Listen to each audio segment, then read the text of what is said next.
Welcome to Sankalp study success. Friends, మనం phrasal verbs discuss చేసుకుందాం. English గ్రామర్లో ముఖ్యంగా మనం నేర్చుకోవాల్సినవి ఏంటి అంటే phrasal verbs, right? So competitive exams point of వ్యూలో ఈ ఫ్రేజల్ వర్బ్స్ అనేవి చాలా ఇంపార్టెంట్ రోల్ని ప్లే చేస్తాయి. జనరల్గా మనకి కరెక్షన్ ఆఫ్ సెంటెన్సెస్లో కానీ లేదా డిఫరెంట్ క్వశ్చన్స్లో కానీ మనల్ని ఈ ఫ్రేజల్ వర్బ్స్ అనేవి అడుగుతూ ఉంటాడు, లేదా క్వశ్చన్లో డైరెక్ట్గా ఫ్రేజల్ వర్బ్ని ఇచ్చి దానికి మీనింగ్ ఏంటనేది కూడా ఒక్కొక్కసారి అడుగుతూ ఉంటాడు. సో కంపల్సరీగా ఇంగ్లీష్ పాయింట్ ఆఫ్ వ్యూలో ఏ కాంపిటేటివ్ ఎగ్జామ్లో అయినా సరే ఇంగ్లీష్లో మంచి స్కోర్ తెచ్చుకోవాలి అంటే ఫ్రేజల్ వర్బ్స్ని నేర్చుకుని తీరాల్సిందే. అసలు ఈ ఫ్రేజల్ వర్బ్స్ అనేవి ఏంటి, వీటిలో ఏవేవి ఉంటాయి, ఇందులో ఎన్ని టైప్స్ ఆఫ్ ఫ్రేజల్ వర్బ్స్ ఉన్నాయనేవి మనం ఒకసారి డిస్కస్ చేసుకుందాం, రైట్? సరే, look at here. See friends, group of words consisting of a verb is nothing but a phrasal verb. సరే, phrasal verb is a combination of two or more words. అంటే జనరల్గా ఒక సెంటెన్స్లో group of words ఉంటాయి, అవునా కదా? So ఆ group of వర్డ్స్లో verb అనేది ఖచ్చితంగా ఉంటుంది, అవునా? ఒక పనిని చెప్తుంది. ఆ సెంటెన్స్ యొక్క మెయిన్ హార్ట్ అనమాట వర్బ్ అనేది. ఆ సెంటెన్స్ అనేది ఏం చేస్తుంది, అది ప్రజెంట్లో ఉందా, పాస్ట్లో ఉందా, ఫ్యూచర్లో ఉందా అనేది దేన్ని బట్టి చెప్తాము అంటే వర్బ్ని బట్టి చెప్తాం, అవునా కదా? సరే, so phrasal verb it is the combination of two or more words. రెండు కన్నా అంతకన్నా ఎక్కువగా కూడా మనం ఉంటూ ఉంటాయి అన్నమాట. 2, 3 మెయిన్గా 2, 3 ఉంటాయి ఫ్రేజల్ వర్బ్స్లో. అంతకన్నా ఎక్కువగా కూడా మనకి ఫ్రేజల్ వర్బ్స్ మనం చూస్తూ ఉంటాం. సరే, ఇది మనకి జనరల్గా ఎలా యూజ్ అవుతుంది అంటే it is usually used as a synonym. అంటే సినోనిమ్ అంటే ఏంటి, జనరల్గా మీనింగ్స్ కదా, అవునా కదా? పర్యాయ పదాలు అంటాం తెలుగులో. సో అటువంటి కేసెస్లో ఈ ఫ్రేజల్ వర్బ్స్ అనేవి మనం రీప్లేస్ చేయొచ్చు అనమాట. ఒక వర్డ్ ప్లేస్లో అదే మీనింగ్ వచ్చేటటువంటి ఫ్రేజల్ వర్బ్ని మనం రీప్లేస్ చేయొచ్చు సెంటెన్స్లో, రైట్? అలా కూడా మనకి యూజ్ అవుతాయి. దానితో పాటుగా ముఖ్యంగా the main importance of phrasal verb is our pronunciation, లేదా ఇట్ సౌండ్స్ ప్రొఫెషనల్. మనం ప్రొఫెషనల్గా ఉండాలి, ఇంగ్లీష్లో సొఫిస్టికేటెడ్గా ఉండాలి, అంటే హైలీ డెవలప్డ్గా మాట్లాడాలి అనే ఇంట్రెస్ట్ ఎవరికైతే ఉంటుందో, అనే థాట్ ఎవరికైతే ఉంటుందో వాళ్ళు కంపల్సరీగా ఫ్రేజల్ వర్బ్స్ అనేవి వాళ్ళ లాంగ్వేజ్లో, వాళ్ళ వొకాబులరీలో వాడుతూ ఉంటారనమాట. So phrasal verbs are very important to make you a professional or else to make your vocabulary the best, right? సరే, ఈ ఫ్రేజల్ వర్బ్స్లో డిఫరెంట్ టైప్స్ ఉన్నాయి.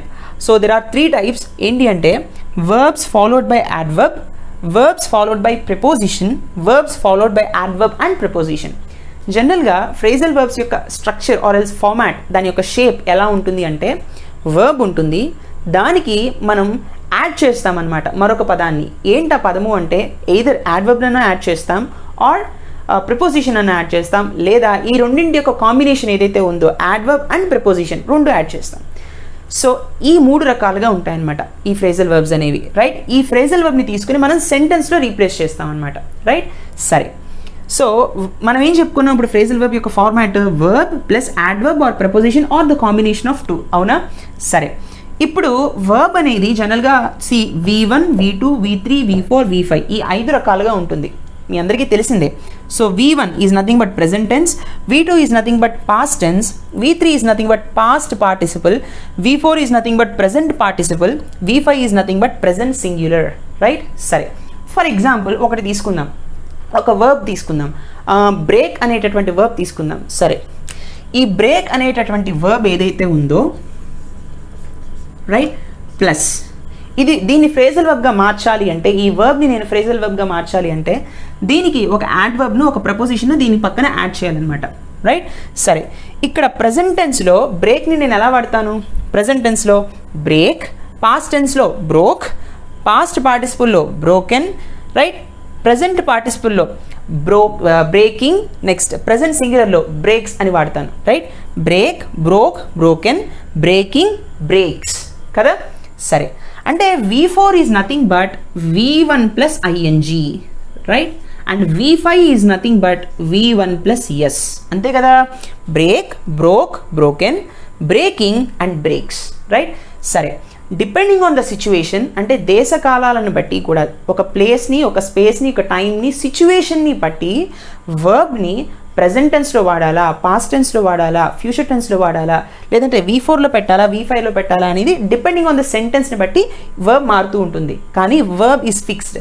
బ్రేక్ పెట్టాలా, బ్రేకింగా, బ్రోకెనా, లేదంటే బ్రేక్సా, లేదంటే బ్రేకా అనేది something, it depends on the situation. అయితే ఇది కాన్స్టెంట్గానే ఉంటుంది.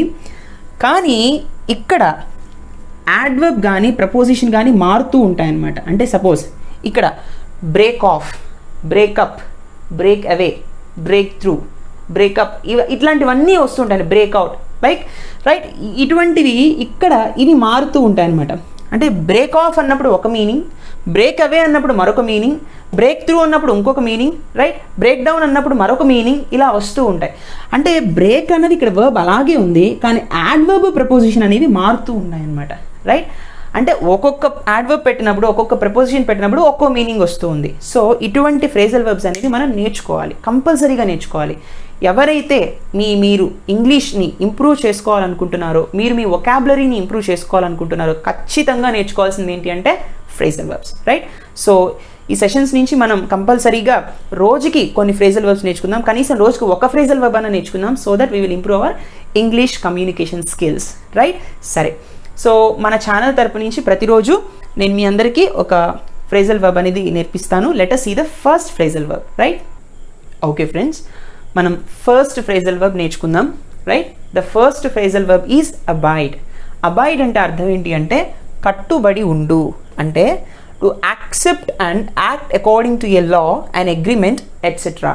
అంటే టు యాక్సెప్ట్ అంగీకరించాలి, and act according to a law అంటే ఒక నియమానికి కానీ ఒక అగ్రిమెంట్కి కానీ దానిని మనం అంగీకరించి దానికి అనుగుణంగా మనం నడుచుకోవాలి. దాన్నే సింపుల్గా తెలుగులో కట్టుబడి ఉండు అని చెప్తాం, లేదా బద్ధుడవై ఉండు అని చెప్తాం. రైట్, సో ఈ అబైడ్ అనే దాన్ని రెండు రకాలుగా మనం వాడతాం ఫ్రేజల్ వర్బ్స్లో. సో అబైడ్ అనేది వర్బ్కి ఏం యాడ్ అవ్వాలి, ఎయిదర్ యాడ్వర్బ్ కానీ లేదా ప్రపోజిషన్ కానీ లేదా ఈ రెండింటి యొక్క కాంబినేషన్ కానీ. సో జనరల్గా ఈ అబైడ్ అనే వర్బ్కి మనం రెండు వాడతాం, ఏంటంటే ఒకటి విత్, ఒకటేమో బై. రైట్, సరే. అబైడ్ విత్ అని అన్నప్పుడు దాని అర్థం ఏమొస్తుంది అంటే, సి ఫ్రెండ్స్, అబైడ్ విత్ అనేది ఎక్కడ వాడతాము అంటే వ్యక్తులకు వాడతాము. సంబడి అంటే అబైడ్ విత్ అనేటటువంటి ఫ్రేజల్ వర్బ్ని సంబడి అన్న సందర్భంలో, అంటే అబైడ్ విత్ సంబడి అనే సెంటెన్స్లో ఆ సంబడిలో ఎవరైనా ఉండొచ్చు, ప్రొనౌన్ కానీ నౌన్ కానీ. రైట్, అంటే ఒక వ్యక్తి అనేవాళ్ళు ఉండాలన్నమాట అబైడ్ విత్ అన్నప్పుడు. అబైడ్ బై అన్నప్పుడు ఒక విషయం ఉండాలి, ఒక థింగ్ ఉండాలి, సంథింగ్. రైట్, ఇక్కడ ఎస్బీ అండ్ ఎస్టీహెచ్కి ఏం కన్ఫ్యూజ్ అవ్వకండి. ఎస్బీ అంటే సంబడి, ఎస్టీహెచ్ అంటే సంథింగ్. రైట్, సరే. సో అబైడ్ విత్కి ఒక ఎగ్జాంపుల్ చూద్దాం. I will abide with you in all circumstances. See here, I will abide with you. ఇక్కడ యూ అనే అతను వ్యక్తి, అవునా కదా, whether he or she doesn't matter. I will abide with you in all circumstances దాని అర్థం ఏంటి అంటే నేను నీకు కట్టుబడి ఉంటాను అన్ని సిచ్యువేషన్స్లో, అన్ని పరిస్థితుల్లో, అన్ని సర్కమ్స్టాన్సెస్లో నేను నీకు కట్టుబడి ఉంటాను అని చెప్పడం అనమాట. అంటే ఒక వ్యక్తికి మనం కట్టుబడి ఉన్నప్పుడు అబైడ్ విత్ అనేటటువంటి ఫ్రేజల్ వర్బ్ని వాడాలి. ఓకే, తర్వాత అబైడ్ బై ఎప్పుడు వాడతాము అంటే ఒక విషయం ఉన్నప్పుడు. See, you will have to abide by the rules of the club అంటే క్లబ్ యొక్క రూల్స్కి నువ్వు కట్టుబడి ఉండాలి. ఇక్కడ రూల్స్ ఆఫ్ ద క్లబ్ అనేది వ్యక్తి కాదు, విషయం, అవునా కదా. రైట్, సో అప్పుడు అబైడ్ బై అని వాడామన్నమాట. Right, okay. Next one, see the next example. We will abide by the decision. ఇక్కడ ఏమంటున్నారు, we will abide by the decision అంటున్నాడు. రైట్, సో ఇక్కడ అబైడ్ బై ద డెసిషన్ అంటే వారి యొక్క డెసిషన్కి మేము కట్టుబడి ఉంటాము. రైట్, ఇక్కడ విషయం ఏంటి, డెసిషన్ అనేది వ్యక్తి కాదు, విషయం, అవునా కదా. వారి డెసిషన్కి మేము కట్టుబడి ఉంటాం. సో డెసిషన్ అనేది ఒక విషయం కాబట్టి అబైడ్ బై అనేటటువంటి ఫ్రేజల్ వర్బ్ వాడామన్నమాట. రైట్, తర్వాత he did not abide by my decision. అతను నా నిర్ణయానికి కట్టుబడి ఉండలేదు. Right, he did not abide by my decision. ఈ సందర్భాల్లో కూడా మనం అబైడ్ బై వాడచ్చు. నా నిర్ణయానికి అతను కట్టుబడి ఉండలేదు అంటే ఇక్కడ నిర్ణయం అనేది కూడా ఒక విషయమే, వ్యక్తి కాదు, కాబట్టి అబైడ్ బై వాడాం. ఇక్కడ యూ అనేది ఏమొస్తుంది, వ్యక్తి కాబట్టి, విషయం కాదు కాబట్టి అబైడ్ విత్ అనేది వాడామన్నమాట. So this is the first very very important abide. So జనరల్గా మీరు ఈ అబైడ్ బై, అబైడ్ విత్ అనేది కూడా మీరు వాడుతూ ఉండండి. అండ్ ఐ హోప్ మీ అందరూ కూడా ఈ abide with and abide by మీద మీరు కమెంట్ సెక్షన్లో మీకు నచ్చిన సెంటెన్స్ని ఫ్రేమ్ చేయండి. Right, so I hope you understand this lecture. Please like, comment and share, and please don't forget to subscribe. Thank you very much.